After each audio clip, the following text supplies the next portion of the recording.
When a hurricane hits, the cameras show us devastation. Rooftops ripped off, streets turned into rivers, families huddled in shelters. But what happens when the news crews leave?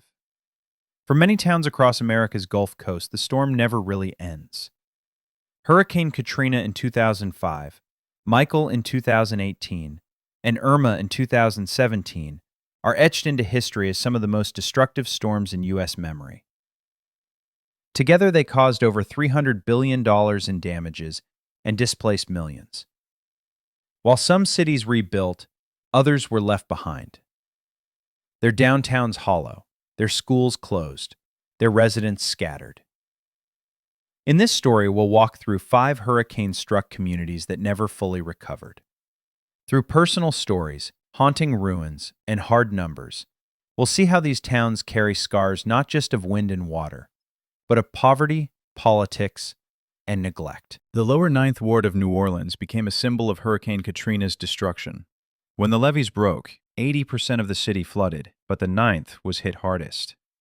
Walls of water swept away entire blocks. Out of 14,000 residents before the storm, only a fraction returned. Miguel, a carpenter, remembers clinging to his rooftop as helicopters circled overhead. "We didn't just lose homes," he says. "We lost a whole community." Today, nearly 2 decades later, empty lots still outnumber rebuilt houses. According to census data, the lower Ninth has only about 5,500 residents, less than half of its pre-Katrina population. Grass grows where schools once stood. Churches that were centers of life remain boarded up. While the French Quarter and tourist districts flourished again, the Ninth feels forgotten. Locals often speak of a 2-speed recovery, one for the wealthy, another for the poor. The story of the lower Ninth Ward is not just about water, it's about inequality. Katrina exposed what had long existed, a neighborhood on the margins, left to fend for itself even after the spotlight faded. When Hurricane Michael made landfall in October 2018, it was a monster. Category 5, with winds of 160 miles per hour.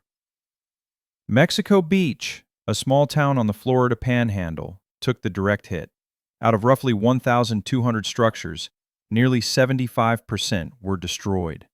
Sarah and John, retirees who had moved there for a quiet coastal life, returned after evacuation to find only a concrete slab where their home once stood.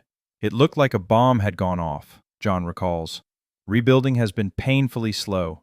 Insurance battles dragged on for years, and many homeowners simply walked away." By 2022, Mexico Beach had recovered only a fraction of its housing stock. Businesses, grocery stores, gas stations, restaurants, are scarce. The local school lost half its students. Some describe Mexico Beach today as a half-town. One side newly rebuilt vacation homes, the other side, lots of sand and debris. While tourism slogans promise the beach is back, for many long-term residents, the community they loved is gone. Hurricane Irma carved a brutal path across the Florida Keys in September 2017. Big Pine Key, home to about 4,300 people, was ground zero. Storm surge and winds flattened mobile homes, scattered boats, and left a landscape of wreckage. Carlos, a fisherman, lost both his boat and his trailer. "The water took everything," he says, "even the family photos." He stayed, rebuilding with what he could, but many of his neighbors left permanently. 5 years later, Big Pine still struggles. Affordable housing was already scarce, and Irma made it worse. Today, rents in the Keys have climbed over 40% since 2017, pricing out many locals. FEMA trailers dotted the island for years, a reminder of how fragile life here had become. Tourists still flock to nearby Key West, but Big Pine remains quieter and poorer.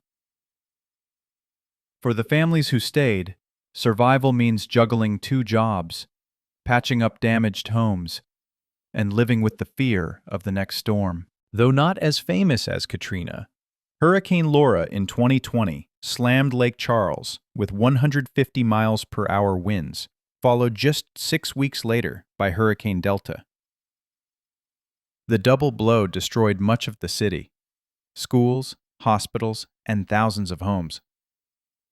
2 years later, more than 20,000 insurance claims were still unresolved. Blue tarps covered roofs across neighborhoods, a patchwork of unfinished repairs. Local businesses shuttered, and downtown looked hollow. Melissa, a teacher, still holds class in a temporary trailer. "My students live in hotel rooms or with relatives," she says. "Some haven't had a stable home since 2020.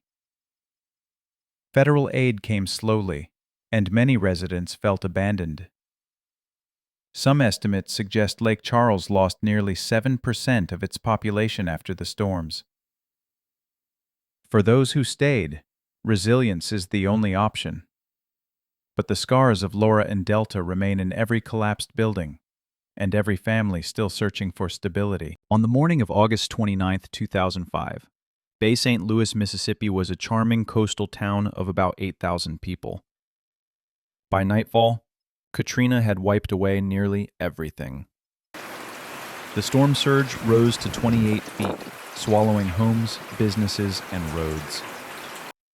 Linda, who owned a cafe downtown, returned weeks later to find only the foundation. "It was like the town had been erased," she says. Recovery came slowly and unevenly. Casinos along the Gulf Coast were prioritized, but small towns like Bay St. Louis struggled. Even by 2020, some neighborhoods still showed visible scars: empty slabs, overgrown lots, and broken piers. The population, once climbing, never fully rebounded. What keeps Bay St. Louis alive is community spirit. Locals rebuilt festivals, reopened churches, and welcomed artists who turned ruins into murals. Yet beneath the charm lies fragility. Every hurricane season, residents wonder, will the next storm finish what Katrina started? Hurricane towns are America's forgotten survivors.